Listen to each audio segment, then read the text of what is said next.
Bien le bonjour à toutes et à tous. Premier tour d'horizon de l'actualité, à commencer par l'audience accordée par le Premier ministre Patrick Achi à cette délégation égyptienne, la délégation accompagnée d'une équipe de spécialistes ivoiriens qui a réussi la première transplantation de foie.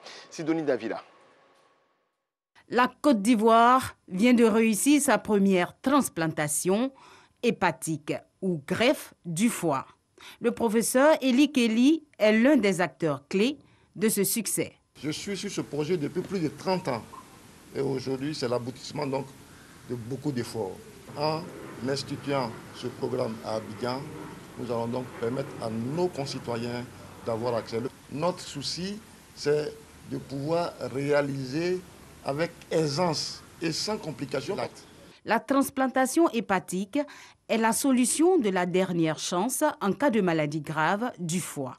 Une opération très délicate réalisée conjointement par des spécialistes ivoiriens et égyptiens. Les deux délégations à la primature ont rendu compte au Premier ministre de leur exploit.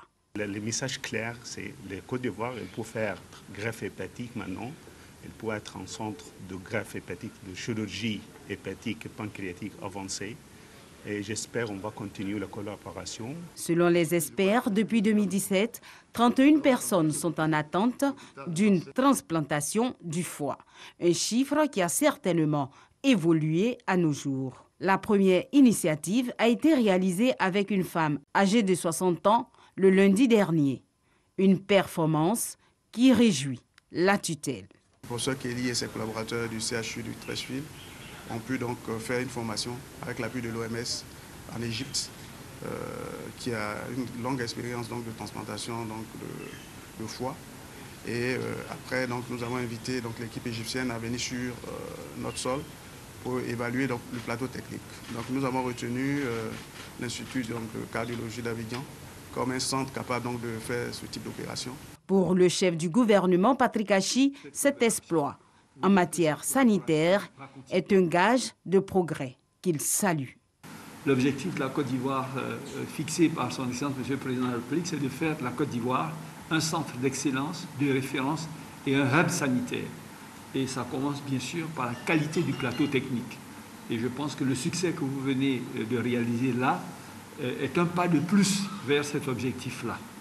Nous souhaiterons donc vous remercier, encourager nos collaborateurs et nos chirurgiens ivoiriens de continuer, je dirais, dans cette voie-là qui contribue à améliorer quelque chose d'extrêmement important pour le président, qui est la qualité des soins qui sont donnés aux populations ivoiriennes.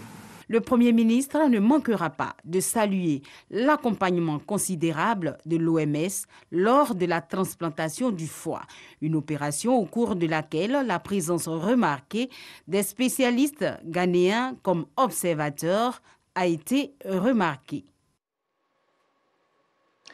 Des vivres pour les populations défavorisées du district d'Abidjan. Des kits alimentaires remis par le ministre-gouverneur Robert Begré-Mambé au nom du président de la République, Alassane Ouattara.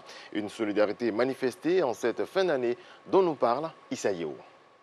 C'est devenu une tradition. À chaque fin d'année, le district autonome d'Abidjan fait don de kits alimentaires aux populations au nom du président de la République, Alassane Ouattara. Cette année, le ministre-gouverneur Robert Begré-Mambé n'a pas décroché à cette tradition. Un geste qui traduit la solidarité du chef de l'État envers les couches sociales défavorisées.